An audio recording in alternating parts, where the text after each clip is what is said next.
Hello, everyone. This is Jamarl Thomas. Welcome to the Progressive Soapbox.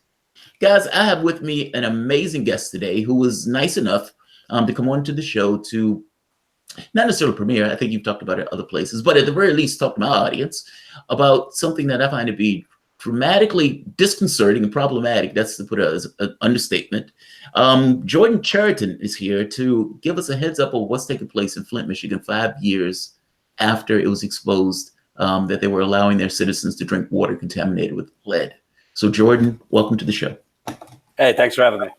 No, man, of course. I watched your premiere, the trailer for this, and I've also kept track on the stories that you've done while you were with the Turks, after the Turks, and now.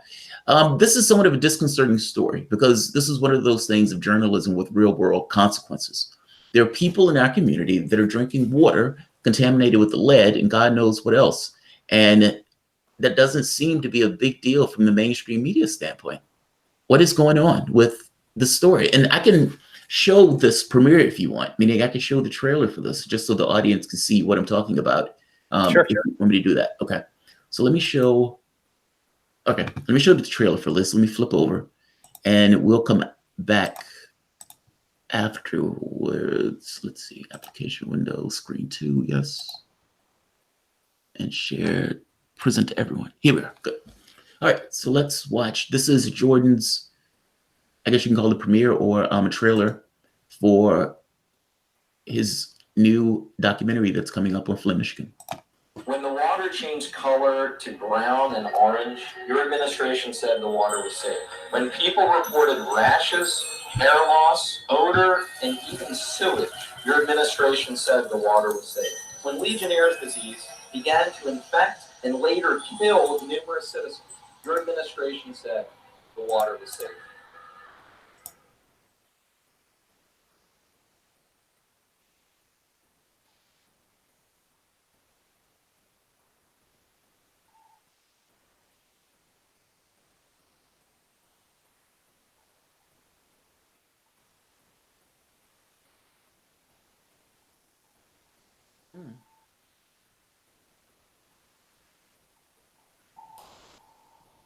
That's Flint currently. It looks like a war zone. Yep.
That's a disturbing video. Like, it's disturbing on a few counts. In one count, doing the overview, and you can see it, and it looks like she said, there's a forest growing in the middle of their neighborhood where you have like trees in spaces where houses should be, and it literally looks like a war zone. When you look at that old footage of Syria after it's being bombed out, and you have all of these places that just look like, it's disrepair. This is literally the richest country on the planet. And the argument is, well, look, there are other places that have levels higher than Flint. And you kind of make this point in the video, like, is that really an argument? You know what I mean? Like, there are areas around the country that have levels of lead that are higher than Flint, Michigan. And they're using that as a defense for why Flint, Michigan's levels are so high, or to excuse the fact that these people's water levels, after 5 years after exposing this, are still not right. I actually think it's worse than that, because what our documentary shows is they cook the data. They cook the numbers. So really, let me break it down in a less scientific way so people get it. So state officials were going into residents' homes. Residents, there were about 650 residents that were put on the official state testing program in 2016. And this state testing program was supposed to be the basically the focus group. So if these homes, if their lead levels were going down, then the state could declare we're again meeting EPA regulations. So they were basically, these were the homes that were used to, it was like Flint's version of mission accomplished. Like the water is fine. State officials, we found, were going into those residents' homes that were on the official state testing program, and they were running their water, in some cases, for 10 to 15 minutes before putting the sample bottle under the tap. What that does is it flushes out potentially very high qualities of lead, and voila, you get a low lead level. We found they did this either the state officials were going in and running the water, it's called flushing, or they didn't go in, but they were verbally telling residents, run your water before you test. So they were just flushing away the evidence. You're cooking the data to get lower lead levels. So A, it's illegal. B, it's further endangering the residents, because you're giving, I mean, there are people getting test results that say no lead, but you got that because you ran the water. It's against the EPA's main regulation. So what the documentary shows, in addition to, we tried to show both, what we found as far as the manipulated testing, but also this human interest horror story that is Flint. What we're getting at is, how do you know the real lead levels in Flint? The testing was cooked. Aaron Brockovich is on the record calling this a crime, calling it cheating, saying that all testing needs to be tossed and the testing needs to be redone, not by the state of Michigan. Basically, Jamarl, think about it this way. The police, we all disagree with police investigating their own cops that, kill someone, right? So they had the state environmental agency that caused the water crisis in the first place. The state environmental agency failed to put the proper corrosion control chemicals into the Flint River water. That's why the lead leached off the pipes into the water. They had this agency be the one that oversaw the testing. The EPA confirmed for us the state officials were not even supposed to be going into these residents' homes and doing the testing for them. They were supposed to be dropping the test kits off for the residents, and the residents were supposed to do it. So not only were state officials wrongly doing the testing themselves, weren't supposed to be doing it, they were flushing. So the best way I could put it is they flushed away the evidence, they cooked the data, and then former Governor Rick Snyder, 1 year ago, said, based on the data we have, that our documentary will show you was manipulated, Flint's water is restored, and we're going to shut down those remaining water stations where the poor, overwhelming minority community depend on to go get their bottled water. We're going to shut those down, and we're going to declare the water restored. And the media, because the media just doesn't actually look into anything, they just regurgitate, they all repeated, Flint's water is now fine and safe. So it was basically, I don't want to compare it to Iraq, but I say this is basically George Bush, in that. Yeah, mission accomplished. Yeah. This was based on false data. And, can you imagine, Jamarl, if state environmental agencies went into the Upper West Side of Manhattan, tested the wrong way, gave residents, manipulated the testing, falsely declared the water safe, and people were still getting sick? People would be facing lifetime in jail. Well, the difference is they have political connections and they're not invisible within the society itself. This is perversely immoral. Is it criminal? Meaning, the moment that you have this information and you can present this information, there are real world consequences. Like there are people who are going to have some kind of degenerative illness. There are going to be people, like you said, with boils and skin rashes. But kids, I mean, they're kids growing up in this climate. And, you know, the Republican Party, even Democrats, are going to be okay with putting these people in jail, missing the fact that these people were brought up in situations that they have kind of a depraved situation. The mental damage that takes place to the brain in regards to kids who are ingesting lead. Like there are real world consequences to this issue. Are there is this criminal? I guess that's what I'm getting at. Is there some kind of legal mechanism that comes into place for people who are lying on a grand level like this? And if so, how do you get those processes enacted? Yeah, it is criminal. The lead and copper rule, not to bore your audience, the EPA's lead and copper rule, which is the main drinking water regulation, says you have to test the water for lead. If you're doing it for the EPA's compliance, the water has to be totally stagnant for 6 hours, meaning don't use the water in your house for 6 hours, and then take the sample as a first draw, meaning right away. You turn the tap on, you put it in. If you were a state official who didn't do that and you ran the water, that is falsifying a federal regulatory test. It's a crime. So did you speak to the EPA on this early on? You said you spoke to. Did you get across to them that they were effectively lying? I mean, it looks like the moment that information like this is revealed, at the very least, they would do some level of investigation to verify the results. Oh, that's so cute of you to think that. I thought that too. I thought that too. The EPA, I was surprised in the first place. The EPA confirmed that this kind of testing is against protocol. Yeah. But now they are basically towing the line. And when I asked them, are you going to investigate the state's testing? Do you think they should reopen the water stations while this investigation goes on? They are towing the line that, you know, the Flint is meeting EPA regulatory compliance, you know, based on the numbers we have. And it's really important to point out, Jamarl, part of why the EPA is doing this is because we've had, frankly, cowardice politicians that haven't spoken up. We broke this story in November, right? Only Congressman Ro Khanna and Congresswoman and presidential candidate Tulsi Gabbard have spoken out based on our reporting and called for an investigation. I happen to like her a lot, but Alexandria Ocasio-Cortez, this has been sitting in her office since November. I've spoken with her communications director probably 4 times. I simply asked it for a tweet. Haven't gotten one. Same thing for Rashida Tlaib. Congressman Dan Kildee, who represents Flint, has not publicly said anything about this other than a boilerplate comment in our story. And this isn't about like placing blame on these politicians, but here's how, just so people know how politics and media work.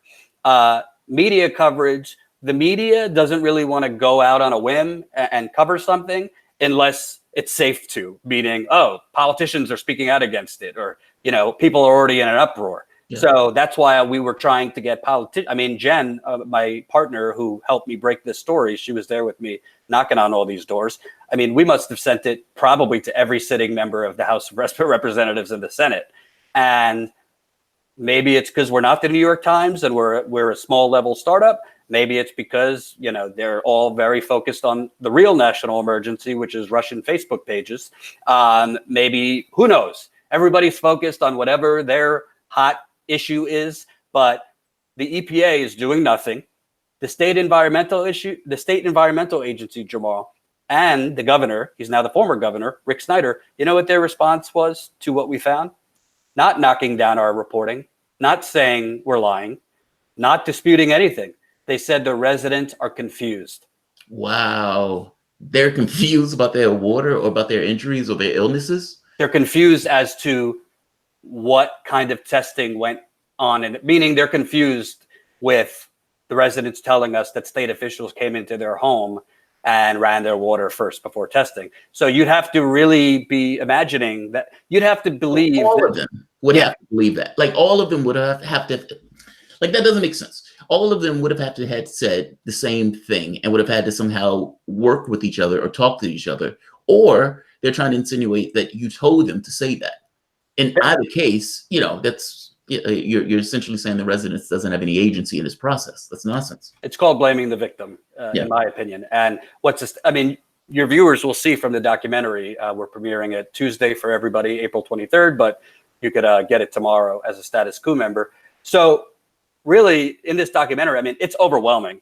I mean, we spoke with so many people. It's right there. We have all the interviews on audio, on video, so you could see we didn't prompt them to say it. And most of them, we didn't include residents who kind of like their memory was fuzzy. Yeah. But most of them were like, yeah, they ran it. It was just about remembering how long. So there's no confusion. You would have to imagine that.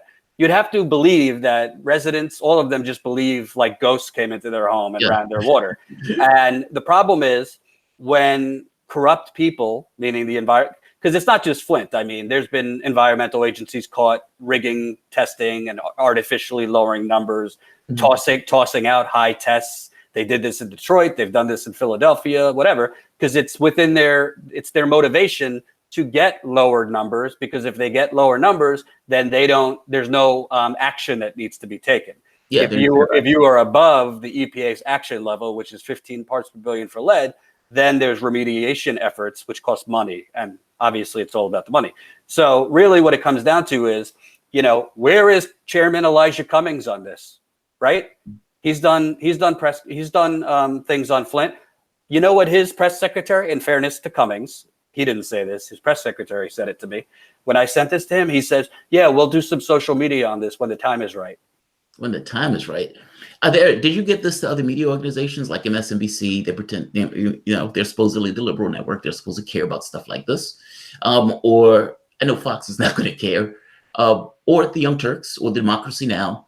Did you give it to any of these guys who are considered to be lefties or, the bastion of the left in regards to media? How many hours do you have? Listen, I don't want to open up a war against media, but I will. So this was supposed to be published at first by Vice News. They killed it that week, basically not based on the story, but based on me and some things that happened in the past. Then we moved on to Newsweek magazine, which would have been a huge break. Yeah, it's pretty corporate, but it's still Newsweek magazine. Yeah, it's still a massive magazine, yeah. And by the way, Newsweek has broken some really good stories. I mean, they pulled the stuff on Obama and Syria. They've broken some stuff that has been somewhat edgy. So we worked with them for 2.5, 3 months. I worked to cut down the story, and the story was originally 10,000 words. We cut it down to like 1,500. Yeah, and really cut it down like for the ADD generation, online, because it's not super complicated, but does involve lead, EPA regulations, this and that. They killed it the day before it was supposed to publish. Their words to us were, like in politics, when you're explaining, you're losing. What? Meaning it was too complicated to explain the story. Well, the story is not complicated. The story is pretty straightforward. You have the organizations within state governments. They have an incentive to keep their numbers down. They were exposed in a scandal that essentially showed that they had lead. And in dealing with the scandal, they wanted to try to get rid of the scandal and try to give this thing of saying, look, we're clear. And so they went about ways of deceiving the public in regards to the testing. I don't think the story is all that complicated at all. Maybe you should run Newsweek magazine then, because apparently they did. And really what it comes down to, Jamarl, in my opinion, a lot of media organizations are spineless because they don't want to get sued. So when we had an in-person meeting with Newsweek, because what was so mind-boggling, a story that's not told, most of the media lives in New York and DC and only covers what they're interested in. Yeah. So I had to first explain to, I'm talking like senior editors at Newsweek, what has been going on in Flint since the water crisis, because they haven't been covering it. They didn't know. They knew like what originally happened, but they didn't know like the years since. So first it's like explaining what's been going on, because frankly, we've been the only ones covering it. Then once that was, they wanted to verify. So I said, go ahead and call. I'll give you the numbers to every person we spoke with. You could confirm it, because it wasn't Newsweek who broke it. It was us. We were going to publish it through them. So they verified through several people that the same thing we verified. So at the last minute, they kill it. Could be for a lot of reasons. I don't know. But the reason they gave me is we didn't have enough data and it was too hard to explain. Well, when's the last time, Jamarl, you've seen corporate or independent media knock on 450 doors in a city? Yeah. When is the last time you've seen 150 residents on the record? We got 35 homes that had this illegal flushing. And yes, it is a crime. So it's just laughable that there was not enough data. But putting aside all that, and again, I like a lot of journalists there. The Intercept didn't even respond to me on this. Really? Democracy Now! We've been trying to get on there. No response.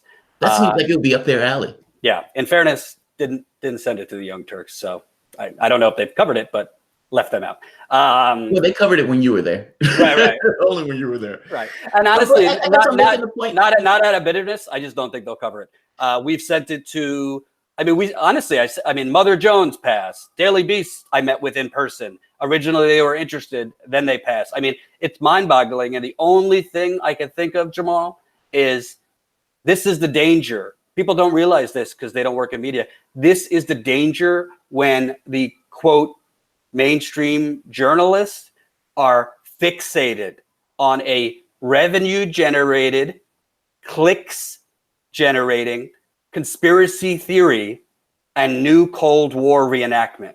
Because when that's all they focus on, and don't get me wrong, I read most of the Mueller report. There are things in there that are very scandalous. I mean, I don't see anything with collusion, but Trump is clearly, he's not so different than Richard Nixon. If any of this stuff was on tape with him dictating, he would have to resign. So he did obstruct justice. I think it's relevant and it should be covered. But my point is, I can't. There were news outlets that responded to my pitches saying, "Is this connected to Trump?" Wow. And I said, "Well, no. This happened under Obama." So maybe if it got to the point where I was joking with Jen, like, can we find a Russia angle? Putin hacked the something that did something that messed up the water. You know, the saddest part about this is they're shocked about Trump getting elected. Now, I say this in a sense that, it wasn't Vladimir Putin that messed with their water. Vladimir Putin wasn't responsible for them getting led. And if those people turned around and said, I don't want to deal with the political class that allowed this to take place, you can't blame them for that. Like, you can't blame people for being cynical of the political process when you test the water in this country and it ends up being contaminated with lead. And instead of doing something about it, it fudged the results. It's like, we're not going to fix it. We're just going to run a propaganda campaign in order to get people to think that it's okay. And yeah, it's like Vladimir Putin, whatever they want to think of the Vladimir Putin thing, we weren't attacked. Clinton just lost. There are real problems in this country that get entirely ignored or stepped over in lieu of the Russia stuff. And yet they don't understand why people think the mainstream media, or you can say establishment journalism, why it gets such low approval ratings. This is a specific reason. What's amazing to me, Jamarl, is I didn't get a journalism degree. I only just took one or two classes, right? Yeah. But in those classes, I actually had a good professor who didn't teach the bullshit stand as a neutral robot and those kinds of things. He taught you don't find stories by talking to experts. You find stories by knocking on doors and talking to people because you get the truth through people. And my training, which was not traditional, but my training is this isn't just a problem. This is a scandal. I mean, Aaron Brockovich is on the record calling this a crime, cheating, and people should be prosecuted because think about it. Not only did they poison the people, they then doctored the numbers after to falsely declare mission accomplished.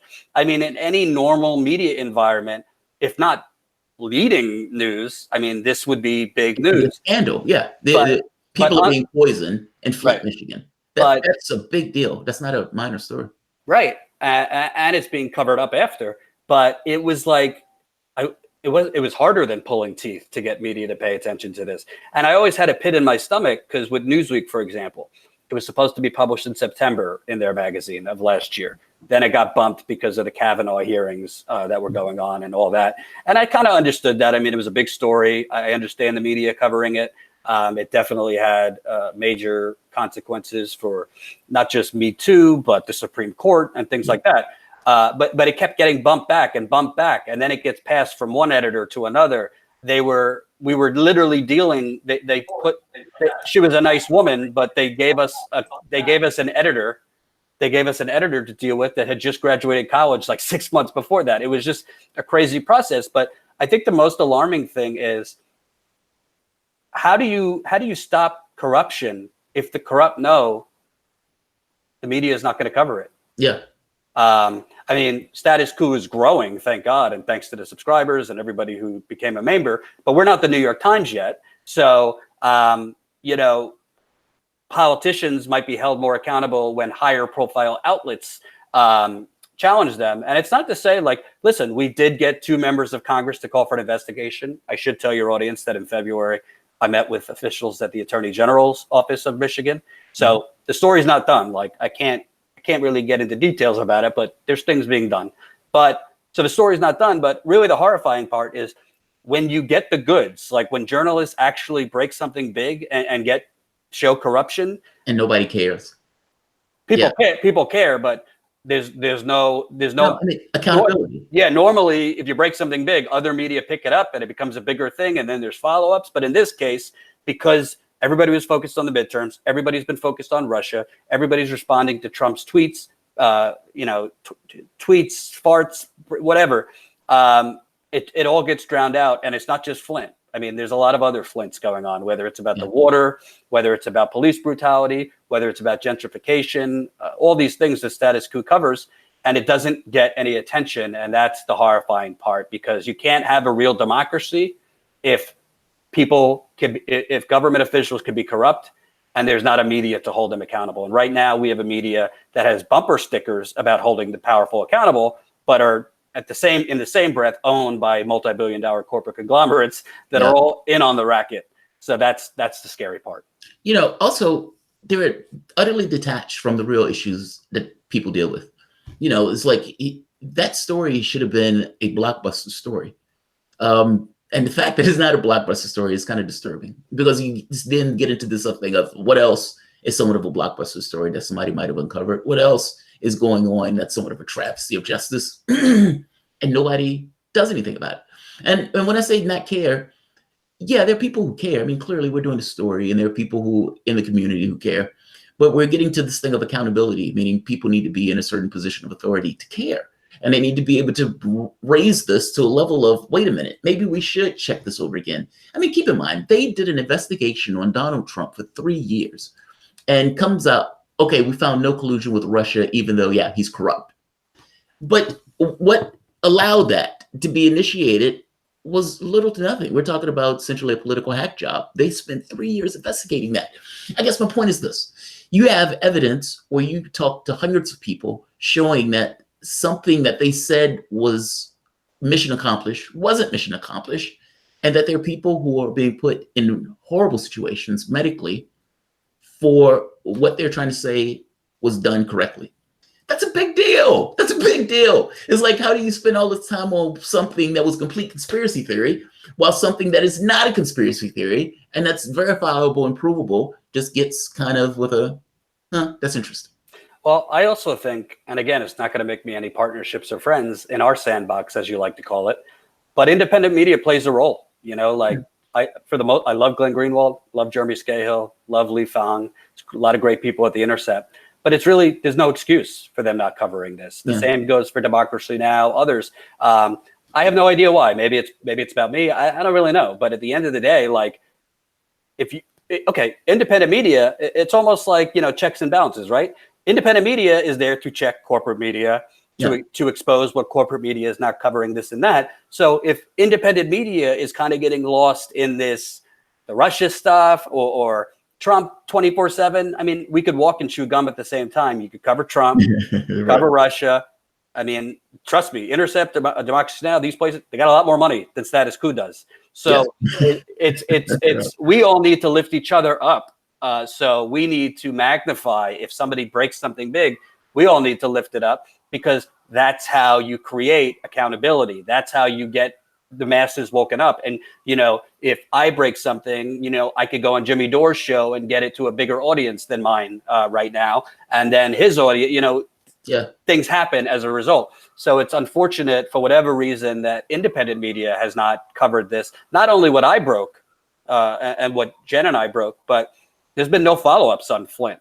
And why I cover Flint so much, and frankly, if I'm keeping it real, Jank and I, when I was at the Young Turks, had a couple disagreements about this, because although I don't think it was malicious on his part, he was like, well, I think, you've been to Flint so many times, let's cover something else. Let's have you go somewhere else. And I was like, I get that, but A, I'm not an octopus, so I can't cover every place with water problems. But B, like, the moment you start taking the cameras off of Flint, the moment the microphones leave, I don't mean this arrogantly, I mean it because it's true. Like, we were the only national media there, basically for a year or two. The moment that stops, it just becomes normalized that people get poisoned and left to die. And that's bigger than Flint. That's a playbook for other communities and other government officials in those communities to get away with God knows what else, corrupt, bloody murder. It might be about the water. It might be about something else. So to what I believe is, this is bigger than Flint. This is about what kind of country do we live in? Because I don't think we're living in a country. I say it's the United Corporations of America. Because what kind of country do we live in? One that everybody's focused on the new shiny object. Today it's Russia. Tomorrow it's Stormy Daniels. Tomorrow it's Michael Avenatti and whatever other bullshit pops up. And sometimes it's relevant and substantive and we should cover it. And most times it's not. While poor people, black and white, by the way, in Flint, are still getting rashes. I'm talking present day, not 5 years ago. Still getting rashes from the water. You'll see that in our documentary. Still losing hair from the water. You'll see that in our documentary. We met a 1-year-old, beautiful African-American baby. The family just moved in to this home in Flint, okay? 1 month later, the 1-year-old baby has white blisters all over her legs, arms, and ears. She didn't get that from watching TV. Yeah. The mother was bathing her for 30 minutes. And this was a month after, by the way, that Governor Snyder declared the water, quote, restored. So you'll see it. You'll see in our documentary. This isn't like a lot of politicians and media talk about this as like a trust issue because of what happened in the past. It's not a trust issue. It's happening still. Yeah. And it's just unbelievable to me. 5 years later, an American city still doesn't have clean water. And, you'll see in the documentary, you mentioned Syria. Listen, I've never reported in a war zone, but I have reported at Standing Rock, and I've been to Detroit many times, and I've been to Flint many times. There's blocks in Detroit and Flint that are indistinguishable. It looks horrendous. I mean, did you? Well, of course you saw that. You did the documentary, but there were, when you do this kind of aerial viewing, you look down on it, and it doesn't look like an intact neighborhood.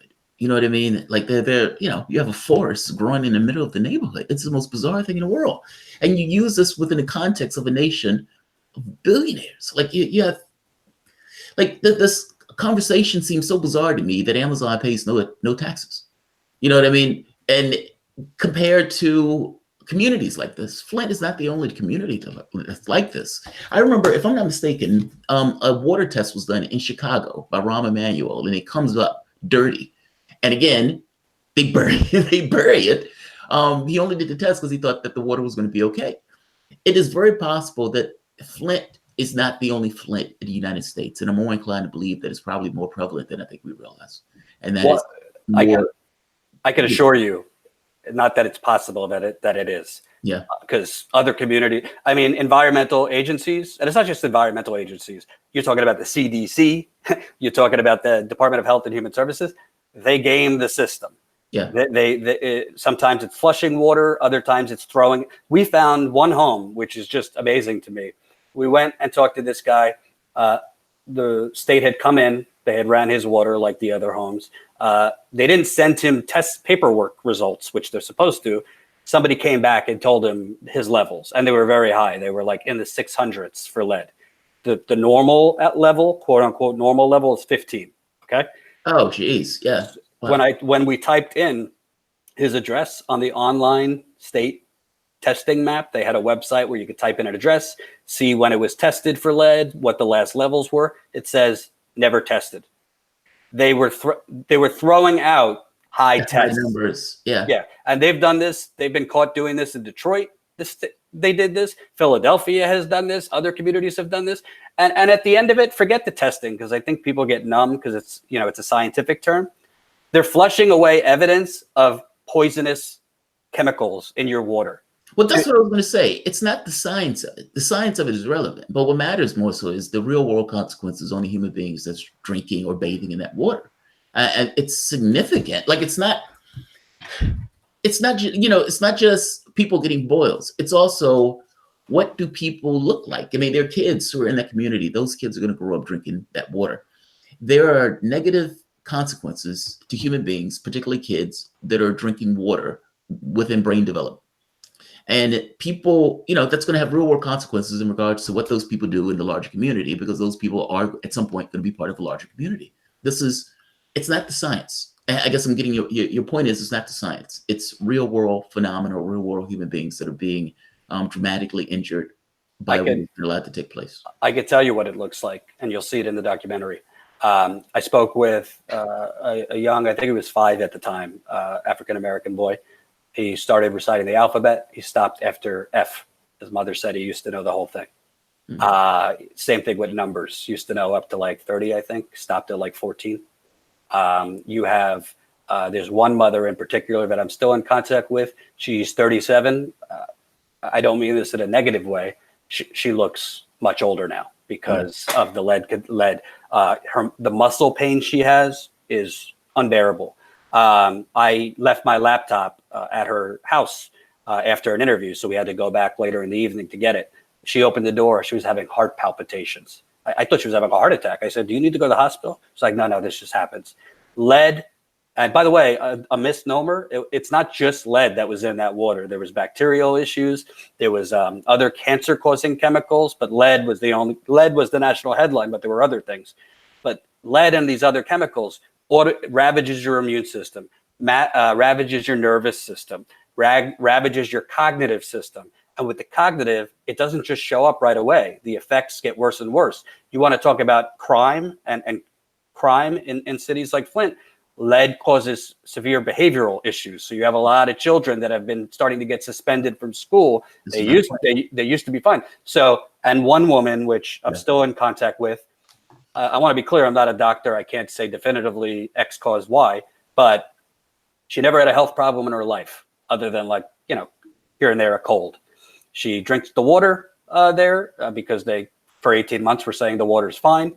Then the state environmental agency goes into her home. They run her water before testing. She gets results back, no lead, because they tested the wrong way. So she got that false sense of security and starts drinking the water again. Without a filter, because a filter, some faucets are old and the filter doesn't fit. Doesn't fit, right? So she starts drinking the water. 6 months later, she has spots on her kidney. Then she starts having severe fatigue, heart palpitations. Then they find spots on her thyroid. Then it gets diagnosed as thyroid cancer. She's 35. She's got thyroid cancer now, no family history, spots on her kidney that have not been biopsied yet because her immune system is too weak.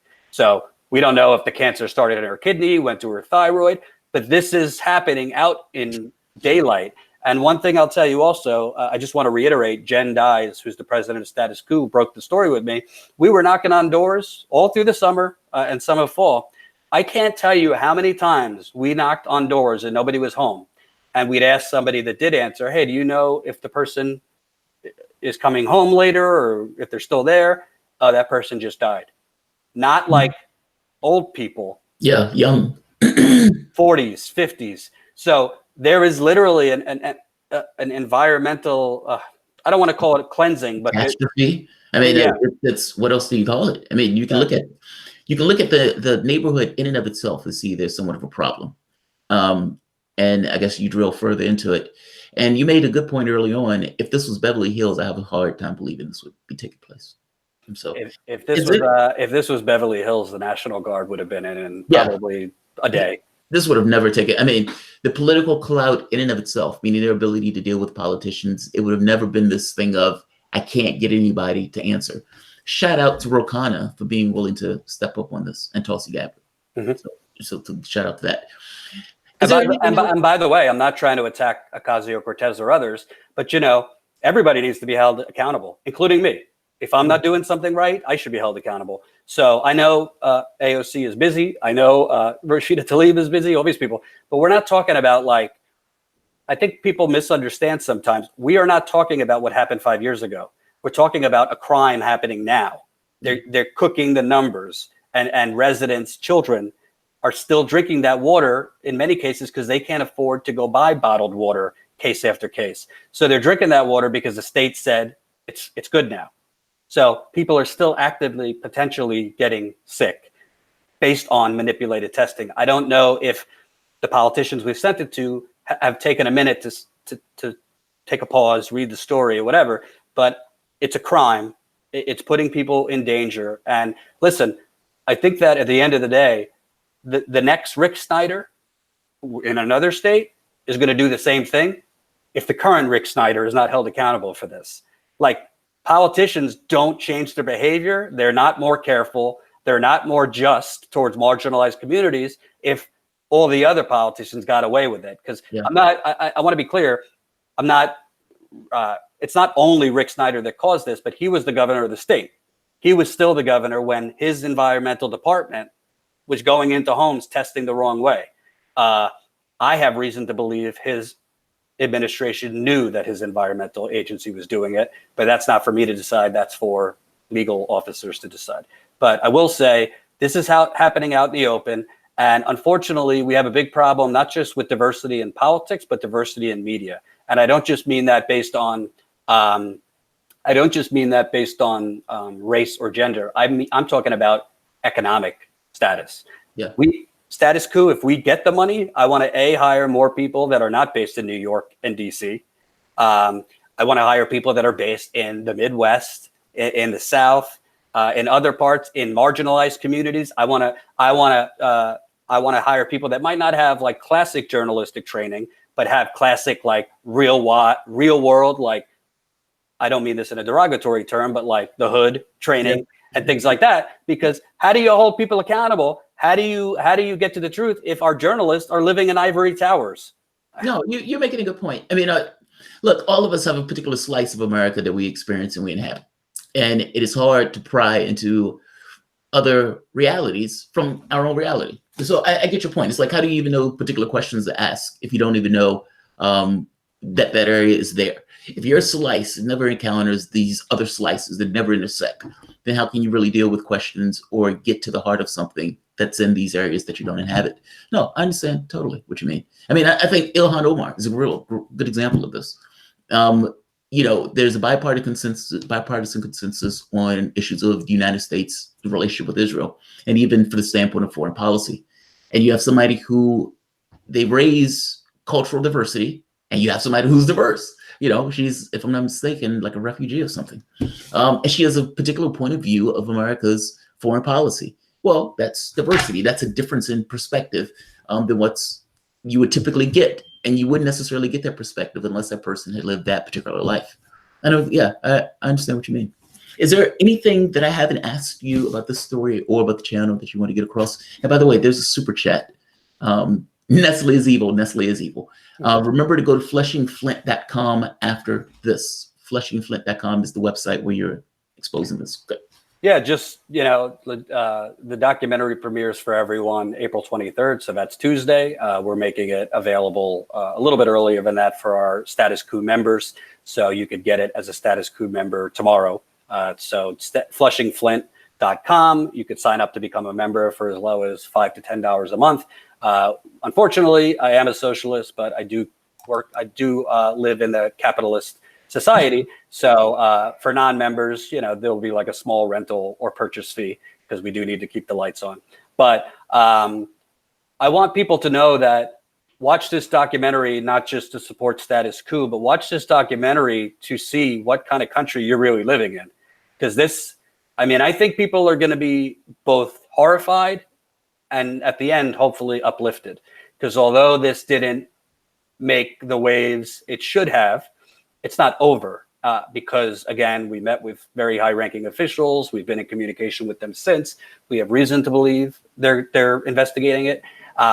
I can't say anything more than that. But what I will say is, if you watch this, I want people to come away. I think that if you recall, after Bernie Sanders lost, he kind of gave a figurative call to arms for people to run for office. Yeah. And you saw that, amazing new progressives running, so many women running now, which is awesome. I think I hope what people take away from this documentary is we need a call to arms for more journalists, because not everybody between working 2 to 3 jobs has time to like knock on doors and do things. But for those that do, or those that want to shed light on their communities, most corrupt individuals and corporations are very sloppy because they don't expect anyone to look. Jamarl, this was happening out in the open. Like, the state officials were doing this. They were not careful. They didn't like have the residents sign a thing, do not discuss this. The reason it was found is because we knocked on the doors. Yeah. Because we chose, Jen has 2 kids. She chose during the summer to spend 3 weeks in Flint rather than hanging out with her kids. I chose to go there instead of do physical therapy for my back, which was stupid of me, but whatever, because I had surgery. So when there's a will, it's not always knocking on doors. Go to your city council meetings. You have no idea how your city officials are selling you down the river. But if you go there, if you live stream it, if you go up to your officials after and you ask them, why is this being done, this and that, all of a sudden, people that see you're going to that city council meeting every week will start coming up to you and be like, hey, I bet you don't know about this, and give you a tip. And all of a sudden, you break your first story, and before you know it, you're like Facebook's suppressing the hell out of it. So YouTube. But in a normal situation, before you know it, you're like this little, you have no audience, and before you know it, someone with an audience like shares your stuff. Yeah. This is how it works. And I was lucky enough to have a platform at the Young Turks, but before that, I was just like everybody else. I didn't have a big platform. I didn't have a big audience or a big following, but because I had the will, because I was tenacious, to Jenk's credit at that time, he took a chance on me. So what I'm saying is, corruption can be exposed. People can be held accountable. It takes extra work because we're not only working against the powerful, but we're also working with a corporate media that won't lift a finger. Yeah. But it can be exposed if you take the will. We would have not met with the Attorney General's office if I didn't hound them. But we did. So that's my message. Definitely to become a status quo member, not just for the documentary, but if you believe in there's a lot of independent outlets out there, hey, pay money and what do you get? Like Russia, Trump, and bullshit. But we're talking the talk. We're walking the walk. I mean, we've been in so many places in a year, basically with a GoFundMe to help fund us do it. We just got back from Seattle, covering Jeff Bezos's economic terrorism there. I don't know what else you'll call it. Seattle's become a homeless wasteland. Yeah. I hope, with tax season, hopefully people get a refund. Be a patriot, become a status quo member, $5 to $10 a month, and definitely watch the documentary and then do something. Call your congressman, call your senator, say, do you know about this manipulated testing? Because I always say it, the only way, Jamarl, politicians do the right thing is when you light an inferno up there behind. Yes. Otherwise, incentive is not necessarily there, unless just something in them. But oftentimes, it's not necessarily. And the other thing I want the audience to know is we need to start a campaign to get your wife on the show more. I was riding my bike the other day, and it was like your patron appreciation. Yeah, and she's fantastic. Yeah, but she's awesome. I love her to death. She, I just like doing the show. I like doing the news part. And she helps out with these other aspects of the show, like keeping the patron, making sure I pay attention to that stuff, as opposed to just doing the news. And so I invited her to come onto the show to help me with the patron appreciation. I was like, look, if you're not doing anything, why don't you just come onto the show? We can have it, back and forth. And we've been doing it now for several months. It's been maybe 2 or 3 months that we've been doing it. And she seems to enjoy it. I seem to enjoy it. So it seems to work. The audience loves it. So yeah. I've invited her to take up a show itself, to be like, hey, why don't you do a show on the channel? So we'll see. That's up to her whether or not she chooses to do it. She might do it. I don't know what it would be on. But no, she's more than welcome to come on to the show. Happy wife, happy life. I will tell her. Thanks, man. I really appreciate you coming on. And I really hope that you're right and that something gets done about this, because this is a big deal. I mean, it's not just the science. It really is real people at the end of these bad results. So absolutely. Thanks for covering this. No, man. Have a good one. All right, guys. I'm going to end this here. If you guys enjoy the content, please feel free to share, like, subscribe. You can always support the content through PayPal or Patreon. Thanks, everyone. And we are